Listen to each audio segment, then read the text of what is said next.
Let's mic सारा दिन with Anil Chaturvedi. मित्रों, आजकल जो है परसीमन बिल को लेकर के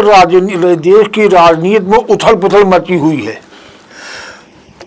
पार्टियां टूट रही हैं, फायदा सत्तारूढ़ भाजपा की, केंद्र में सत्तारूढ़ भाजपा को होता चला जा रहा है। भाजपा जो है वो परसीमन बिल को पास कराने के लिए किसी न किसी भी किसी भी सूरत में उसको पास कराने के लिए वो किसी भी दल में तोड़फोड़ कर रही है और वहाँ के सांसदों को तोड़ करके संख्या बल पूरा कर रही है लोकसभा में, ताकि 2/3 बहुमत से वो परसीमन बिल पास हो जाए। भाजपा उस बिल को लेकर के इतने बेचैन क्यों है? इसके पीछे की कहानी जो सत्ता के गलियारों से निकल के आ रही है वो ये आ रही है कि चर्चा ऐसी है कि साहब कोई एक आंतरिक सर्वे कुछ भाजपा ने कराया है जिसमें कि उसका 2029 का लोकसभा चुनाव जीतना मुश्किल लग रहा है। इसके पीछे की वजह भी उसमें बताई गई है और वैसे भी जो ट्रेंड दिखाई पड़ रहा है उसके हिसाब से भी भाजपा के लिए चिंता का विषय है, बहुत गंभीर वो सर्वे जो उसका हुआ है। ट्रेंड ये है कि भाजपा 2014-2019 में पूर्ण बहुमत के साथ सत्ता में, केंद्र की सत्ता में आई बैठी और उसको हालांकि कहने के लिए एक एनडीए गठबंधन है जिसमें भाजपा और बाकी साथी दल भी सहयोग में जुड़े हुए हैं, पर मुख्य रूप से उसमें बड़ा जो एकमात्र बड़ा दल है वो भाजपा के ही नीति सरकार बनती है, जिसमें नाम के एनडीए के जो सहयोगी घटक दल होते हैं उनके एक आध दो नेता भी उसमें मंत्री पद पा जाते हैं, पर वो नाम के लिए होता है क्योंकि बहुमत पूर्ण बहुमत भाजपा को होता है। वो अपने हिसाब से ही जो छोटे जो सहयोगी दल होते हैं उनको उपकृत करती रहती है एक आध दो मंत्री पद दे करके। तो ऐसी स्थिति में 2014 में उसको पूर्ण बहुमत मिला, कोई दिक्कत नहीं हुई, आराम से शासन चला लिया उसने। 2019 के चुनाव में भी उसको अच्छी पूर्ण बहुमत 300 सीटें मिल गई। 2014 में 282 मिली, पूर्ण बहुमत मिल गया और उसके बाद 300 सीट मिल गई जो पूर्ण बहुमत के लिए ज़रूरी होता है उसके हिसाब से। तो ऐसी स्थिति में पर 2024 के जो लोकसभा चुनाव आया जिसमें कि भाजपा ने चुनाव प्रचार में 400 पार का नारा देकर के आक्रामक चुनाव प्रचार किया, लेकिन उसमें उसकी सीटें जो है बहुमत का जादुई आंकड़ा नहीं छू पाई, 2042 के आसपास ही सिमट गई, जबकि बहुमत के लिए जरूरी होता है 225 के 252 के आसपास का आंकड़ा उनका होना जरूरी होता है। ऐसी स्थिति में जब उसको 2019 में पूर्ण बहुमत, उसके पहले 2014 में पूर्ण बहुमत, पर 2024 में नारे 400 पार का पर पूर्ण बहुमत न मिलना, इसने उसको उसके कान खड़े कर दिए पार्टी के। और इस बीच जो शंका हुई वो ये हुई कि आगे 2019 में भी अगर यही ट्रेंड चला तो हो सकता है कि अभी तो जादुई आंकड़ा न छुआ है, किसी प्रकार जदयू और टीडीपी की बैसाखी पर सरकार बना ली गई है। आगे स्थिति अगर और ख़राब हो गई, जो कि सर्वे बोल रहा है, तो सत्ता से बाहर आने की स्थिति बन जाएगी, जबकि भाजपा तो अगले 50 साल सत्ता में रहने की योजना बना के चल रही है। तो अभी फिलहाल तात्कालिक जो आवश्यकता दिख रही है परसीमन बिल पास कराने की लोकसभा में, वो दिख रही है 2019 का इलेक्शन निकालना। बहुत लंबे समय तक सत्ता में रहे न रहे ये तो खैर कपोल कल्पित बातें हैं, इसका कोई आधार भी नहीं है, क्योंकि एक चमत्कारी नेता देश में कभी कभार होते हैं जो कि लंबी पारी खेलते हैं। भाजपा में आज प्रधान सेवक महोदय हैं, वो आगे कितने साल रहे, कितने साल जीवित रहे, उसके बाद पार्टी में ऐसा कोई करिश्माई नेता कोई आए ना आए, जैसा भी हो उसकी कोई गारंटी नहीं है। पर वास्तविकता ये है कि 2029 का चुनाव भाजपा को निकालना है, मोदी को प्रधान सेवक बने रहने के लिए ये ज़रूरी है। और ये सारा जोर 2019 का लोकसभा चुनाव निकालने की ही कोशिश के लिए ये सारा तामझाम ताना बाना बुना जा रहा है। किसी प्रकार से हम परसीमन बिल पास हो जाए, और पास होने के बाद जो योजना परसीमन बिल की है कि साहब हमको जो है जो वर्तमान जो सीटें हैं वहाँ से ये बढ़ करके हमको करीब 800 प्लस सीटें करने की जो परसीमन बिल की योजना है वो केवल इसीलिए है। और परसीमन बिल का लाभ एक इस चीज़ का हो रहा है कि परसीमन बिल में जो लोकसभा सीटें जो है 500 प्लस हो करके 800 प्लस होने जा रही हैं, वो उन्हीं क्षेत्रों में जिसका पहले वर्णन कर चुके हैं, जो कि उत्तर भारत के भाजपा के प्रभाव वाले राज्य हैं, इन्हीं में ज़्यादा होना है। चाहे हालांकि इसी मुद्दे को लेकर के अभी अप्रैल में ये परसीमन बिल गिर चुका है। ये परसीमन बिल जो है ये 293 के मुकाबले 238 के उससे जो है ये लोकसभा में ये बिल गिर चुका है। पर क्योंकि 2/3 बहुमत नहीं था इसलिए बिल गिर गया अप्रैल में। अब 2/3 बहुमत लाने के लिए तोड़फोड़ चल रही है। अब आवश्यकता जो है वो तो सामने आई गई, और भाजपा शासित राज्यों में ही जो है जो भाजपा के गढ़ है उन्हीं राज्यों की में सीट बढ़नी भी है। हल्ला चाहे जितना भी हो कि दक्षिण भारत में भी सीटें बढ़ेंगी, रिप्रेजेंटेशन बड़ा अच्छा हो जाएगा। पर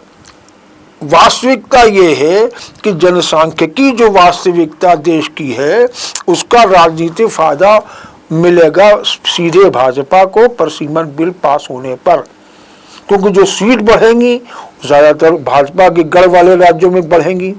वहाँ बढ़ेंगी, उनकी सीट बढ़ेगी। सीट बढ़ेगी तो उनको बहुमत का फिर कोई संकट उनके लिए खड़ा नहीं होगा, आराम से पूर्ण बहुमत आएगा। हो सकता है कि बम्पर बहुमत मिल जाए तो एक छत्र राज बिना किसी निरंकुश होकर राज करने की उनको एक गारंटी पत्र सामने उनको मिल जाएगा। ये तो एक स्थिति बनती है क्यों परसीमन बिल पास कराने के लिए उतावली हो रही है भाजपा। दूसरा जो इसका जो गौरतलब पहलू है वो ये है कि भाजपा जो है 2/3 बहुमत लोकसभा पाने के लिए केवल क्षेत्रीय दलों को में ही तोड़फोड़ कर रही है। तृणमूल कांग्रेस तोड़ दी, आम आदमी पार्टी में तोड़फोड़ कर दी, बाकी अब ये जो एनसीपी है शरद पवार किसमें हो रहा है, उद्धव शिवसेना उद्धव गुट जो है उसमें तोड़फोड़ कर दी, सेंधमारी कर दी गई, वापस वहाँ से कई सांसद तोड़ के ले आए। ये भी इसका भी एक बड़ा गौरतलब वो है, एक जो उनको क्षेत्रीय दल तोड़ने में जो उनको आसानी हो रही है, इस पर भी अगर एक गौर किया जाए, प्रकाश डाला जाए तो आसानी भाजपा को इन छोटे दलों को तोड़ने में इसलिए हो रही है क्योंकि क्षेत्रीय दल के साथ समस्या एक ये होती है कि उसमें उस दल का एक करिश्माई नेता होता है जिसपे कि पूरा दल का आधार टिका होता है। वो दल जो क्षेत्रीय दल होते हैं वो एक करिश्माई नेता और कार्यकर्ता, इन दोनों के आधार और तालमेल से वो क्षेत्रीय दल बनते हैं, बढ़ते हैं और सत्ता भी पा जाते हैं राज्यों, विभिन्न राज्यों में। पर उसमें एक बीच की कड़ी होते हैं जो आयाराम गयाराम नेता होते हैं, इनका कोई जनाधार नहीं होता। ये केवल जो करिश्माई नेता की पार्टी होती है उसका झंडा लेकर के, उसका चुनाव चिन्ह लेकर के ये नेतागिरी करते हैं, चुनाव लड़ते हैं, चुनाव जीतते हैं और अपना कुछ मैनिपुलेशन कह लिए, जो तारतम्य में बैठाते हैं करिश्माई नेता जो उस पार्टी का जो एक नेता जो होता है, और उसके बाद मंत्री पद पा जाते हैं और पूरी राज सत्ता का भोग करते हैं। पर इनके साथ पार्टी के प्रति कोई वफादारी की कोई इनकी जवाबदेही इनकी नहीं रहती है, और तोड़फोड़ जो होती है वो इन्हीं लोगों की होती है। आया राम गया राम ऐसे ही नेता बनते हैं, करिश्माई नेता नहीं बनेगा, कार्यकर्ता नहीं टूटेंगे। बीच का जो स्तर है नेताओं का वो तो टूटता है, और उसको तोड़ने में कोई दिक्कत नहीं आती। ये बड़े दलों को जो कैडर बेस्ड दल भाजपा जैसे होते हैं उनको कोई दिक्कत नहीं होती, क्योंकि वो कैडर बेस्ड दल है भाजपा, उसकी फैलाव है, उसकी सोच है, उसका दर्शन है, और वो ही अपने लिए आगे भविष्य सुरक्षित करने के लिए परिसीमन बिल ला करके लोकसभा सीटें बढ़ाने की कोशिश में लगी है। उसको जो है वो कांग्रेस पार्टी के अंदर इतना तोड़फोड़ नहीं कर सकती, ना उस तोड़फोड़ करने वो सफल हो पाएगी, क्योंकि कांग्रेस भी कैडर बेस्ड पार्टी है। कम्युनिस्ट जो है वो भी कैडर बेस्ड संगठन है, पार्टियां होती हैं सीपीआई, पर उनकी संख्या बल राजनीतिक रूप से देश में बहुत सीमित हो चुका है, इसलिए उनमें उनका कोई अब राजनीतिक महत्ता नहीं रह गई है, क्योंकि न तो उनके कोई पर्याप्त संख्या में उनके कुछ सांसद हैं, विधायक हैं, किसी राज्य में उनकी सत्ता भी फिलहाल आज के वर्तमान स्थिति में नहीं थी, केरल में रही है, अब वो भी अब यही हाल के चुनाव में ख़त्म हो चुकी है, इसलिए उनका कोई ज़्यादा वजूद नहीं। जो कैडर बेस्ड संगठन पार्टी है, कैडर बेस्ड स्थिति वाली पार्टी इसमें भाजपा है, कांग्रेस है, तो उसमें ज़्यादा तोड़फोड़ नहीं नजर आएगी। ना भाजपा कांग्रेस में ताज़ा तोड़फोड़ कर सकती, क्योंकि उसमें एक वैचारिक आधार लिए नेता उसमें मौजूद हैं, जो लंबे समय से वर्षों से एक कांग्रेस के दर्शन, एक कल्चर के रूप में वहाँ काम कर रहे हैं। इसी प्रकार भाजपा में स्थिति वही है,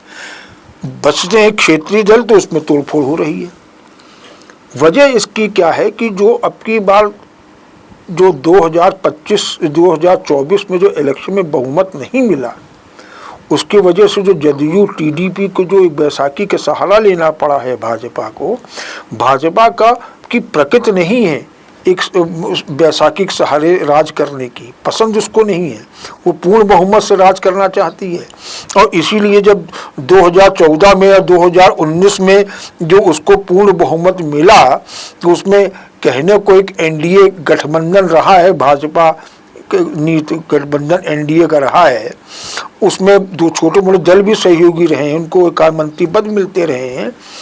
पर वो ज़्यादा भाव नहीं खा पाते थे वो भाजपा की उस दौरान। और इसी का परिणाम है कि अगर 2019 के आसपास देखा जाए, 2018-2019 के आसपास, तो ये अकाली दल टीडीपी जो कि आज सहयोगी बनी, पहले भी सहयोगी एनडीए की रही है, पर क्योंकि भाजपा उसमें बहुमत में थी, ताकतवर थी, तो इनके जो थोड़े बहुत नखरे होते थे, इनकी शर्तें होती थी, इनकी मांगें होती थी अपने अपने क्षेत्र के विकास के लिए, ताकि इनकी क्षेत्रीय राजनीति बढ़ती रहे, उसमें पकड़ मजबूत बनी रहे, तो कुछ इनकी ऐसी मांगें हैं जो कि नहीं पूरी की जा सकती हैं। भाजपा ने वो स्थिति देखी, इसीलिए उस समय जो छोटे मोटे दलों की जो हल्के नखरे बढ़े और मांग पत्र कुछ लंबा हुआ, तो उसने इसलिए अकाली दल से नाता तोड़ लिया, टीडीपी से नाता तोड़ लिया था उस समय 2019 के आसपास, 2018 में, क्योंकि आवश्यकता नहीं थी इनके ज़्यादा भाव खाने की। 2024 के बाद क्योंकि सीन बदला हुआ है, तो जदयू और टीडीपी दोनों को साथ लेना पड़ा, दोनों को बैसाखी लेनी पड़ी है, और इसीलिए वो टीडीपी और जदयू भी जानते हैं कि ये आज क्योंकि हमारी एक गरज है उनको हमारे साथ के लेने की, इसलिए वो हमको पकड़े, तो इसलिए उनकी मांगें भी उनकी बहुत लंबी लंबी होती चली जा रही हैं, और जानती हैं कि ये हमारे लिए जो स्वर्णिम काल है वो अगला 2029 का चुनाव आने से पहले तक ही है।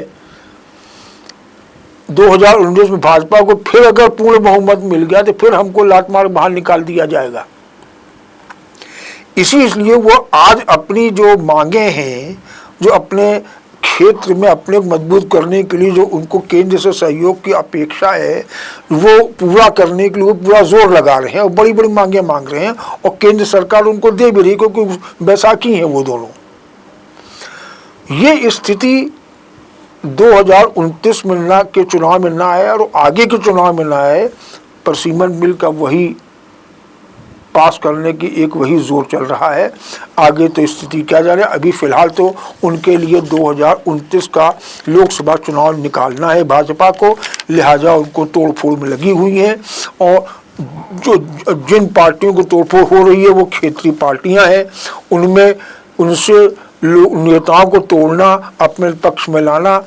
ज़्यादा मुश्किल भरा काम नहीं है। तो इसीलिए वो एक एक करके एक एक जो क्षेत्रीय दल जो हैं वो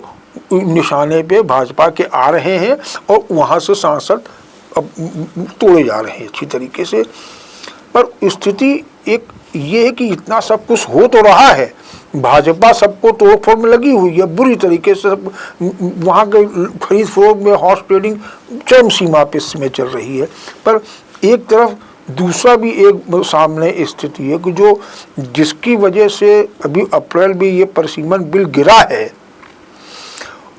कांग्रेस विपक्षी जो आपका इस समय इंडिया गठबंधन है उसने इनके अगेंस्ट में बोल दिया कि 2/3 बहुमत नहीं आ पाया इसीलिए गिर गया था। वही कांग्रेस वाला जो इंडिया गठबंधन है वो अभी भी तोड़फोड़ सारा जो ज़्यादा डैमेज जो हो रहा है वो इंडिया गठबंधन के ही दलों के अंदर हो रहा है, क्षेत्रीय दलों में हो रहा है और उससे इतर पर समर्थित जो इंडिया गठबंधन जो और दल है उनमें तोड़फोड़ हो रही है। इस तोड़फोड़ के बावजूद अभी भी जो गठबंधन के जो कुछ दल हैं, इंडिया गठबंधन के, कांग्रेस और बाकी और क्षेत्रीय दल जो हैं जिनमें तोड़फोड़ हो चुकी है, उनका ये अभी भी वो ये उम्मीद पाले बैठे हुए हैं और उम्मीद क्या, उनको पूरा विश्वास है कि ये चाहे जितना जोर लगा लें भाजपा वाले और चाहे जितनी तोड़फोड़ करें, चाहे जितनी हॉर्स ट्रेडिंग कर दें, चाहे पैसा पानी तरफ बहा दें अपने सांसदों को अपने पक्ष में लाने के लिए, पर इसके बाद भी परसिमन बिल को ये पास नहीं करा पाएंगे, 2/3 बहुमत नहीं प्राप्त कर पाएंगे जो ज़रूरी है इस बिल को पास करने के लिए। अभी शिवसेना उद्धव गुट के जो सांसद है संजय राउत, उन्होंने अभी परसों ही एक प्रेस कॉन्फ्रेंस करी है और उसमें उन्होंने दावा किया है कि ये पूरा जोर लगाने के बाद भी ये 2/3 बहुमत भाजपा नहीं पाएगी और परसिमन बिल पास नहीं हो पाएगा जैसा कि भाजपा चाह रही है। तो एक ये भी स्थिति है कि 2029 के चुनाव के पहले परसिमन बिल पास हो जाए और पास होने के बाद जो लोकसभा की सीटों को जो क्षेत्र को जो तोड़फोड़ होगी, काट छाट होगी, जिससे कि कई नई लोकसभा क्षेत्र बनाए जाएंगे, संख्या बल बढ़ाया जाएगा, वो भी कवायद समय अपना लेगी। तो राजनीतिक जानकार जो हैं वो ये भी कहते हैं कि अगर मान लिए कि परसिमन बिल भाजपा ने जैसे तैसे करके पास करा भी लिया है, पर परसिमन की प्रक्रिया भी अपना समय लेगी, तो वो चीज़ करने में समय लग सकता है। तो उनका मानना ये है कि परसिमन बिल पास, अव्वल तो इंडिया गठबंधन, जो विपक्षी गठबंधन जिसको कह सकते हैं, वो ये अभी भी मान के चल रहा है कि ये 2/3 बहुमत नहीं ला पाएंगे भाजपा वाले और ये बिल पास नहीं होगा। फिर भी अगर मान लिए ये पास हो भी जाता है तो जो परसिमन की प्रक्रिया होती वो भी समय लेगी। 2026 चल रहा है, 2-2.5 वर्ष बाद इलेक्शन 2029 के इलेक्शन होंगे। इस दौरान परसिमन किस स्पीड से सरकार करेगी, कर भी पाएगी कि नहीं कर पाएगी, इस पर भी एक शंका है, एक डाउट है। तो ऐसे में देखना बड़ा रोचक है। पहला तो ये कि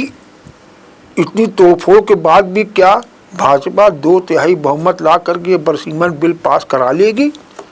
इसी आगामी जो मानसून सत्र है उसमें लोकसभा के संसद के, और अगर करा लेगी तो परसिमन कितना समय लेगा ये भी देखने वाली बात है। पर क्योंकि भाजपा के मुंह में सत्ता का खून लग चुका है